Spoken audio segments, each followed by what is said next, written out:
아주 유명한 말을 하나 먼저 소개해 드리겠습니다. 우리가 두려워해야 될 것은 우리를 두렵게 만드는 상황 그것이 아니라 두려움 그 자체다. 아주 멋진 말이죠. 1930년대 미국의 경제 대공황기에 미국의 대통령을 지냈던 루즈벨트 대통령이 한 말이죠. 그러니까 살면서 두렵다. 이거는 사람 누구에게나 다 있습니다. 나는 지금까지 살아오면서 한 번도 두려워해 본 적이 없다. 이런 사람은 아마도 없을 것입니다. 그러니까 어떻게 보면 사람의 삶은 내 삶에 간단없이 부딪혀오는 두려움을 어떻게 해결하느냐. 거기에 삶의 행복 그리고 삶의 성공이 걸려있다. 이렇게 볼 수가 있죠. 여러분 어떠십니까? 어떤 때 두려우신가요? 또 두려움이 여러분의 삶을 엄습할 때 그때 어떻게 해결하십니까? 회피 또는 도망 아니면 그냥 애써 안 그런 척 아니면 정면 돌파 어떠십니까? 자, 성경은 거기에 대해서 뭐라고 얘기할까요? 이게 우리가 오늘 사무엘상 17장 1절부터 11절에서 묵상할 주제입니다.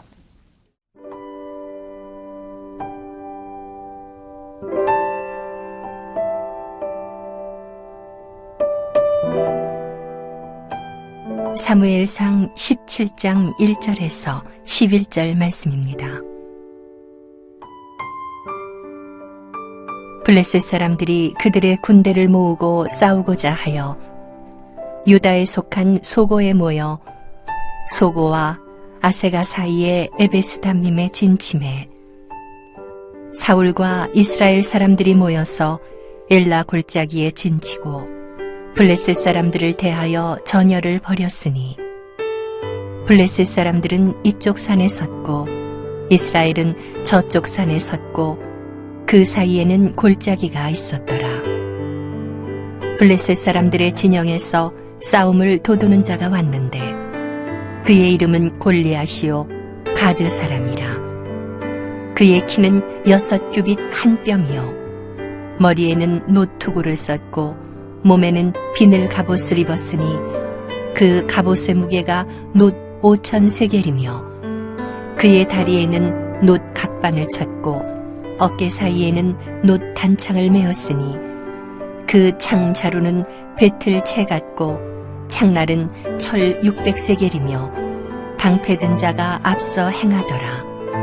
그가 서서 이스라엘 군대를 향하여 외쳐 이르되 너희가 어찌하여 나와서 전열을 벌였느냐. 나는 블레셋 사람이 아니며 너희는 사울의 신복이 아니냐. 너희는 한 사람을 택하여 내게로 내려보내라. 그가 나와 싸워서 나를 죽이면 우리가 너희의 종이 되겠고 만일 내가 이겨 그를 죽이면 너희가 우리의 종이 되어 우리를 섬길 것이니라. 그 블레셋 사람이 또 이르되 내가 오늘 이스라엘의 군대를 모욕하였으니 사람을 보내어 나와 더불어 싸우게 하라 한지라. 사울과 온 이스라엘이 블레셋 사람의 이 말을 듣고 놀라 크게 두려워하니라.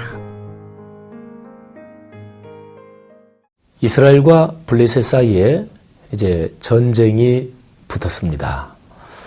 그 기본적인 상황을 사무엘상 17장 1절, 2절이 그 기본 세팅을 우리에게 전해주고 있습니다. 제가 한번 봉독해 보겠습니다. 블레셋 사람들이 그들의 군대를 모으고 싸우고자 하여 유다에 속한 소고에 모여 소고와 아세가 사이에 에베스담밈에 진침해 사울과 이스라엘 사람들이 모여서 엘라 골짜기에 진치고 블레셋 사람들을 대하여 전열을 벌였으니, 군대를 모아서 서로 양쪽 군대가 마주보며 진치고 있습니다. 그리고 3절에 가면 그 사이에는 골짜기가 있었습니다. 그러니까 골짜기를 중심에 두고 블레셋은 한쪽, 또 다른 쪽인 이스라엘이 군대들을 전부 다 모으고 이제 진치고, 이제 대회전이 벌어지든지 소규모 전투부터 시작하든지 이제 본격적인 싸움이 벌어질 참이죠. 근데 이런 상황 속에서 우리 성경을 읽는 우리 그리스도인들이 많이 아는 저 유명한 상황이 바로 여기에서 벌어집니다. 블레셋 군대에 아주 유명하고 그리고 거대한 장군이 있었습니다. 그 사람 이름이 골리앗이지요.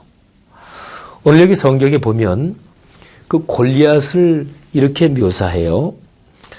4절, 5절, 6절, 7절까지에 걸쳐서 이 골리앗이 어떤 사람인가, 그리고 골리앗이 무장을 한 거에 대해서 아주 자세하게 얘기합니다.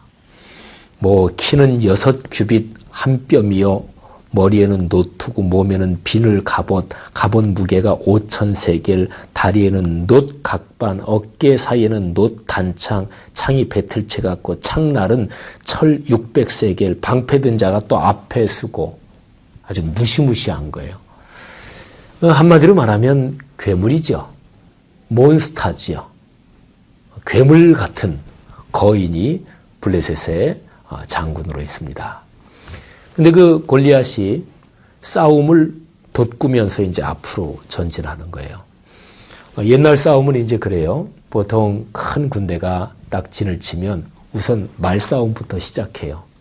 여러분 이거를 가만히 생각하면 참 재밌어요. 모든 싸움은 말싸움에서 시작됩니다. 또 근본적으로는 마음의 미움, 불평, 불만에서 시작이 되지만 그 다음에는 이제 말싸움을 하죠. 야, 이 바보 같은 놈들아.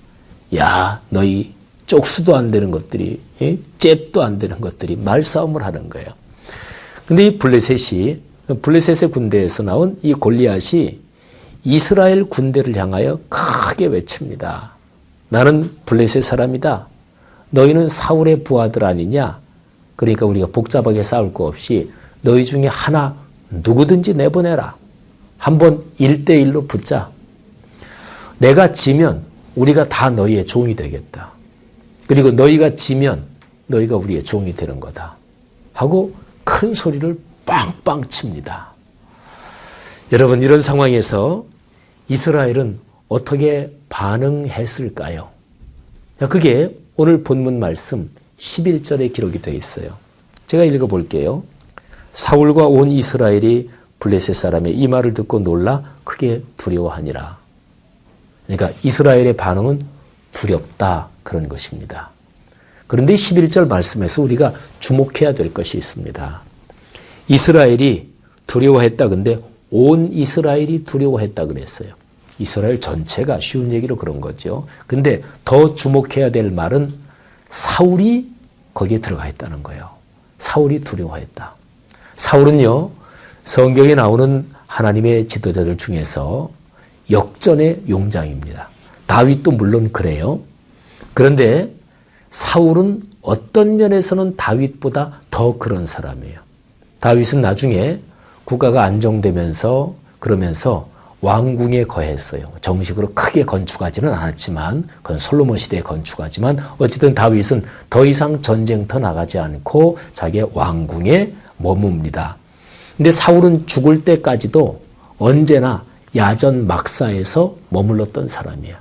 그러니까 역전의 용사고 왕이 되고 나서도 계속해서 전장터를 누빈 사람이에요.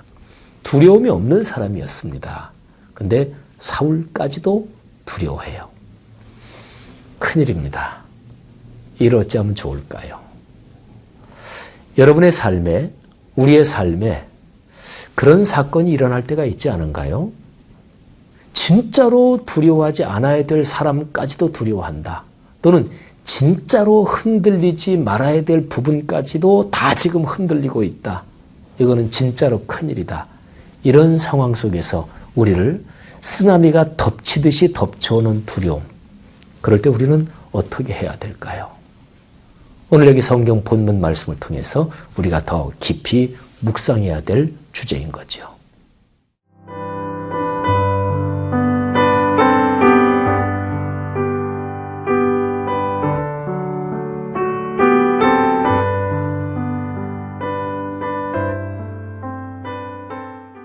자, 오늘 성경 본문을 묵상하면서 우리는 이 이스라엘 백성이 그때 당시에 처한 상황, 그걸 한번 생각해 봐야 되고, 그 다음에 또 하나는 그 상황을 우리의 삶에 대입시켜 봐야 합니다. 성경 말씀을 묵상한다. 그거는 커다랗게 두 가지 작업이라고 볼 수가 있어요. 하나는 성경이 기록된 그 당시의 상황, 그리고 성경 말씀, 그 상황 속으로 우리가 들어가는 거예요. 그래서 거기에서 충분히 느끼는 거지요.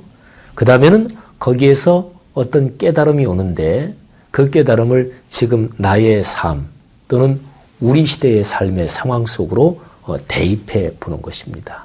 자, 첫 번째 작업을 조금만 더 해볼까요? 사울까지 두려웠습니다. 그런데 그래서는 나라가 희망이 없잖아요. 그리고 사울은 두려워하는 사람이 아니었습니다. 그러니까 사울까지 두려웠다, 그 얘기는 사울이 대표적으로 망가진 상태에 있다, 그거를 얘기해 주는 거예요. 사무엘상 전체의 문맥의 흐름을 보면 15장에서 사울은 이미 하나님께 버림을 받습니다. 그리고 거기에서 이미 사울의 영적인 기계, 그리고 사울의 영혼의 순수성은 이미 꺾이고 어떤 면에서는 뿌리까지 뽑힙니다. 실제적으로는 사울은 왕답지 않습니다. 하나님의 사람답지 않습니다. 왕이라는 명칭은 가지고 있고 또 여전히 백성들이 보기에는 왕으로서 하나님 앞에서 백성들을 대표하는 사람이지만 그런데 실질적으로는 더 이상 아닙니다. 껍데기만 가지고 무엇을 하겠어요? 이게 오늘 이 본문 말씀에서 우리가 찾아볼 수 있는 비극의 원형질입니다. 자, 이제 우리의 삶에 대입해 봅시다. 어떻습니까? 그리스도인으로 살아가면서 그리스도인이란 이름은 가졌지만 그런데 사실은 그리스도인답지 못하고 또는 믿음에 대해서 또는 기도에 대해서 하나님의 역사에 대해서 말은 하지만 삶으로는 그것을 체험하지 못하고 있는, 혹시 우리의 모습이 그렇지는 않은가요? 그럴 때는요, 무엇이 닥쳐와도 두려울 수밖에 없습니다. 오늘 여기 본문에서 보이는 골리앗의 모습은 악한 영 사탄이 우리를 공격할 때 사용하는 대표적인 방법, 그 구조라고 얘기할 수 있습니다. 그리스도인은 눈에 보이는 현상을 중심으로 살지 않습니다. 눈에 보이지 않는 어떤 영적인 실제, 그리고 가시적으로 눈에는 보이지 않지만 현실적으로 실제적으로 작동하고 있는 그 어떤 구조를 믿는 사람이 그리스도인들이에요. 하나님이 눈에 보이나요? 아닙니다. 하나님은 영이시기 때문에 눈에 보이지 않아요. 그러나 하나님은 살아계십니다. 우리와 같이 계시는 하나님, 성령님이시죠. 눈에 보이지 않지만 성령님은 우리와 계십니다. 이게 그리스도인이에요. 근데 그리스도인이 이 시각을 잃어버리잖아요. 그러면 사탄이 우리를 공격하는데 가시적으로 어마어마한 것들을 가지고 우리를 공격합니다. 이 골리앗의 무장, 외적인 모습이 바로 그런 거예요. 직장에서 어때요? 또는 가정 경제가 어떻습니까? 또는 여러분 자신을, 내가 나 자신을 생각하면서 다른 사람과 비교하면서 아유, 저 사람보다 외모가 못해. 아유, 나는 가진 돈이 별로 없어. 또는 아유, 나는 출신 배경이 변변치 않아. 하여튼 그 어떤 것이든지 간에 가시적으로 눈에 띄는 이런 어떤 것 때문에 주눅 들어 있지 않습니까? 아하, 그러면 벌써 영적인 시각을 그 이전 어느 때인가 이미 잊어버렸고 그리고 약해져 있다는 거지요. 사랑하는 형제 자매들이요. 오늘 이 본문을 묵상하면서 다시 한번 우리의 삶에서 눈에는 보이지 않지만 현실적이고 실제적으로 작동하는 하나님의 거룩한 능력, 그리고 하나님의 거룩한 힘을 다시 한번 확신합시다. 이거를 붙들고 있으면 그러면 사탄이 눈에 보이는 가시적인 현상으로 장난치지 못합니다. 오늘 우리는 본문을 통해서 하나님의 사람 사울이 무너져 있는 상황에서 속절없이 엄습하는 두려움 앞에 어쩔 줄 모르고 있는 그런 우리의 현 주소를 보는지도 모르겠어요. 하나님이 우리의 삶에 같이 계신 것을 굳게 확신하십시다. 기도 한번 같이 합시다. 하나님 아버지 은혜를 감사합니다. 하나님께서 우리의 구체적인 삶의 현실에서 우리를 축복하시고 우리와 같이 계시는 것을 믿습니다. 가시적인 현상에 묶이지 않도록 우리에게 믿음을 더하시고 눈에는 보이지 않지만 가장 실제적이고 가장 현실적이고 우리의 일상에서 작동하는 거룩하신 하나님의 임재에 굳게 확신하게 하옵소서. 감사합니다. 예수 그리스도 이름으로 기도 올립니다. 아멘.